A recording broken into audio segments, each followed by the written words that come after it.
Ambati Silks, Kanchipuram Saree Store, now in Vijayawada. Exclusive Pattu Sarees, Salwas and Lehengas. నమస్తే అమ్మా. నమస్తే అమ్మా. అమ్మా, ఉమ్. మరణం అనేది మంచం మీద సంభవిస్తే ఉమ్. దానికి సంబంధించి మంచి చెడులు ఏమన్నా ఉంటాయమ్మా? ఈ మధ్య కామెంట్ రూపంలో చూశానన్నమాట నేను. ఏమని వచ్చింది కామెంట్? అసలు మరణించొచ్చా, దీనివల్ల మంచి జరుగుతుందా చెడు జరుగుతుందా అనేది కామెంట్ చేశారు. తర్వాత ఒక వ్యక్తి ఇంటి లోపల మరణించినా కూడా ఆ ఇంటి వాతావరణం కానీ ఇంట్లో ఉండే వాళ్ళకి కానీ ఇబ్బంది కలుగుతుందా, ఇంట్లో మరణం సంభవించొచ్చా అనేది కూడా ఒక ప్రశ్న చూశానమ్మా నేను. మంచం మీద మరణించటం అనేది మంచిది కాదమ్మా. మంచం మీద ఏ పని పనికిరాదు. పడుకోవడం ఒక్కటి తప్ప ఇంకా ఏ పని మంచం మీద చేయకూడదు. మంచం మీద అన్నం తినకూడదు, మంచం మీద కూర్చొని చదవకూడదు, మంచం మీద కూర్చొని జపాలు తపాలు అవేమీ చేయకూడదు. ఏ పని కూడా మంచం మీద చేయకూడదు. దేనికి ఏది కేటాయించబడిందో దానికి అది మాత్రమే చెయ్యాలి తప్ప మిగిలింది చేయకూడదు. అంతే కదా? అవునవును. మంచం అన్నది పడుకోవడానికి. అది ఎందుకు పనికిరాదు మిగిలిన వాటికి అంటే ఆ విషయం మనం గమనించాలి. మనిషి శరీరంలో ఎక్కువగా జీవ ప్రక్రియ జరిగేటటువంటి సమయం నిద్రపోయేటప్పుడు మెటాబాలిక్ యాక్టివిటీ జరుగుతుంది. విపరీతంగా చెమట పడుతుంది. మనం పడుకున్నటువంటి దుప్పట్లు ఆ చెమటనంతా పీల్చుకుంటాయి. అంతేకాకుండా ఇట్నుంచటు దొర్లినప్పుడల్లా ఈ చర్మం మీద అప్పటికప్పుడు పడిపోయే చనిపోయినటువంటి కణాలు ఉంటాయి కదా, మృత కణాలు, డెడ్ సెల్స్, అవన్నీ మంచం మీద పడతాయి. అందుకని దుప్పటి దులిపామంటే దాని మించి వచ్చేది బయట నుంచి వచ్చిన దుమ్ము కాదు, మనిషి శరీరంలో ఉన్నటువంటి డెడ్ సెల్స్. అందుకే ఒక ఏసీ రూమ్లో గాలి ఆడనటువంటి రూమ్లో కూడా ఒక 25 మంది మనుషులు వచ్చి కాసేపు కూర్చుని పెడితే దుమ్ము వస్తుంది చిమ్మితే. ఆల్ డెడ్ సెల్స్ స్కిన్ది. అందుకని అవి బాగా ఉన్నటువంటి ప్రదేశం దేనికి పనికిరాదు. ఆ కారణంగా ఒకళ్ళు పడుకున్న మంచం మీద ఇంకోళ్ళు పడుకొని కూడా పడుకోరు. పనికిరాదు కదా, ఎవరి మంచం వాళ్ళదే. అవునవును. అటువంటిది మంచం మీద మరణించటం అన్నది అది మంచిది కాదు, ఉత్తమ గతులకు ఇవ్వదు అని చెప్తారు. మరైతే ఏం చెయ్యాలి? పూర్వకాలం కొంచెం ప్రాణం అటు ఇటు అవుతూ ఉన్న సందర్భంలో చూసి కింద దర్భలు కానీ గడ్డి కానీ లేకపోతే తుంగచాప కానీ వేసి దాని మీద పడుకోబెట్టేసేవారు. కొంతమందికి ఇప్పుడు హఠాన్మరణాలు అవి ఇప్పుడు ఉన్నాయి కానీ పూర్వం వృద్ధాప్యం వచ్చి తీసుకుని చనిపోవడమే జరుగుతూ ఉండేది. దాంట్లో వాళ్ళకి పైగా వాళ్ళకి తెలుస్తూ కూడా ఉండేది, అయిపోయింది నాకు వెళ్ళిపోయే కాలం వచ్చింది అని చెప్పాక. నేను చాలా మందిని చూశాను అలా, మాకు సమయం అయిపోతుంది నేను చూశాను, నా కళ్ళతో చూశాను నేను. ఇంకా ఎక్కువ సమయం లేదు, గడ్డి వేయండి, నేను కింద పడుకుంటాను, బయట పడుకోబెట్టండి అని కూడా చెప్పిన వాళ్ళు. బయట ఒకటి పడుకోబెట్టమని చెప్పి. ఎందుకంటే దాని మంచం మీద గనక శరీరం వదిలినట్టయితే కూడని చోట వదిలింది కనుక వాళ్ళకి ఉత్తమ గతులకి వెళ్ళడానికి వీలు కాదు. మంచం శయనము భోగము రెండింటికి ఇంకా దేనికి పనికిరాదు. పూజకి ఎలా పనికొస్తామో పనికిరాదు కదా. కాదు కదా. అంటే భోగానికి పనికొచ్చేది పూజకి పనికిరాదు. అట్లాంటిది ఇది ఉన్న స్థితి నుంచి ఉన్నత స్థితికి వెళ్ళడానికి శరీరం వదిలిపెట్టేటటువంటి సందర్భంలో ఆ పనికిరాదు కదా. అందువల్ల ఉత్తమ గతులకు వెళ్ళడానికి పనికిరాదు అని చెప్పి ఉత్తమ గతికి వెళ్ళరు అని చెప్పి కింద పడుకోబెడతారు. కనీసం ఎలా చేస్తారంటే ప్రాణం పోయింది అని అన్నాకన్నా కింద పడుకోబెడతారు.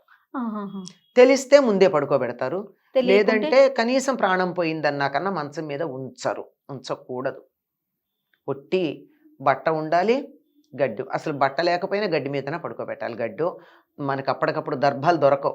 ఒక్క దర్భ ఏదో గ్రహణం కోసం తెచ్చిపెట్టుకుని ఒక దర్భ ఉన్నా వేసి దాన్ని ఆ గడ్డిలో వేసి దాని మీద ఒక ఏదన్నా బట్ట వేసి పడుకోబెట్టడం జరుగుతుంది. అలా చేయాలి. ఎందుకంటే ప్రాణం పోవడం అనేది హఠాత్తుగా ఒక్క క్షణంలో పోదమ్మా. ఒక్క క్షణంలో పోదది, క్రమక్రమంగా పోతుంది. గమనించినట్టయితే శరీరం మామూలు నార్మల్గా ఓల్డ్ ఏజ్తో శరీరంలో శక్తి అయిపోయి ఆయువు అయిపోయి శరీరంలో ఏమాత్రం ఈ ప్రాణాన్ని భరించగలిగినటువంటి స్ట్రెంగ్త్ ఈ శరీరానికి లేకుండా శరీరం వదిలిపెట్టేటప్పుడు ఇంద్రియాలన్నీ ఒక్కటొక్కటి పనిచేయడం మానేసి ఈ మెడనరం దగ్గర కూడా ఇది ఉండదు. ముందర ఇక్కడ ఉంటుంది, ఇక్కడ చూస్తారు ప్రాణం ఉందా లేదా అని. ఇక్కడ కూడా కొట్టుకోకపోయినప్పుడు చీలమండ దగ్గర చూస్తారు నాడి కొట్టుకుంటుందా అని.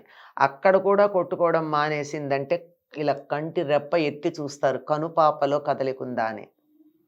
అది కూడా లేదంటే ఇంక అయిపోయినట్టు. అంచేత ఈ క్రమంలో ఏదైనా ఇంకా పూర్తిగా పోయినట్టు కాదు కదా, ఈ క్రమంలో ఏదైనా ఒక గుర్తు వచ్చిందంటే వెంటనే కింద పడుకోబెట్టేవారు పూర్వం. ఎందుకని? వీడు మరణిస్తారు అనేటటువంటి సంగతి తెలుస్తోంది గనక. ఇప్పుడు హఠాన్మరణాలు, దుర్ఘటనలు, అందుకే దుర్ఘటనల్లో పోయినటువంటి వారికి ఉత్తమగతులు రావడం కష్టం అని చెప్పడానికి కారణం ఇది. ఈ క్రమం జరగదు గనక.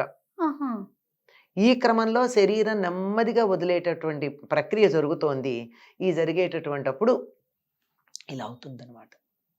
అందుకని అది తెలిసి కింద పడుకోబెడతారు. అలా గనక అయినట్టయితే మరి దర్భకి ప్రత్యామ్నాయంగా గడ్డో తుంగచాపో వేస్తారు. కానీ దర్భ అయితే శ్రేష్టం. సహస్ర పరమాదేవి శతమూల శతాంకుర సర్వం హరతు మే పాపం దూర్వా దుస్వప్న నాశిని అని దర్భని గురించి చెప్తారు. సమస్తమైనటువంటి పాపాలు పోగొట్టగలిగినటువంటిది కనుక ఇక్కడ ఉండేటటువంటివి ఏవి కూడా తమతో పట్టుకెళ్లకుండా చాలా వరకు పాపాలన్నీ అక్కడే ప్రక్షాళనం అయిపోయి జీవుడు పైకి వెళ్ళడానికి వీలవుతుందని మంచం మీద మంచం మీద లేకుండా శరీరం వదిలే ఏర్పాటు చేస్తారు. అయ్యో మా నాన్నో మా అమ్మో పెద్దవాళ్ళు ఎవరో ఉంటారు కదా, అయ్యో వాళ్ళని ఇలా చేస్తామా అని చెప్పి కంగారు పడుతూ ఉంటారు. ఎంతంటే ఈ ప్రేమలు మనిషి మీద శవాన్ని ఊరేగిస్తూ గొడుగు పట్టుకుంటారండి ఎండ తగులుతోందని కదమ్మా. మమకారాలు కాంట్ హెల్ప్ ఇట్.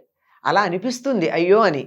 కానీ ఇది మాత్రం ఇక్కడ కన్నా ఆ గొడుగు పట్టుకుంటే వచ్చే అభ్యంతరం ఏం లేదు. కానీ ఇక్కడ మాత్రం ఇలా ఉత్తమ గతులకి మనం అడ్డం పడకూడదుగా ఇలాంటి విషయాల్లో.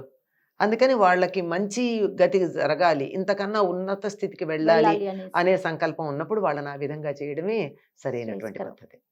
ఇంట్లో కూడా ఉంచరు ఎందుకనమ్మా, బయటకు తీసుకువెళ్తారు. వీలైతే అలా వాడు ఇంకా శరీరం వదులుతారు అని వాళ్ళకి తెలుస్తుంది కొంతమందికి, లేదా ఇంట్లో వాళ్ళకి గనక తెలిసినట్టయితే ఇంట్లో పోకూడదు అంటారు.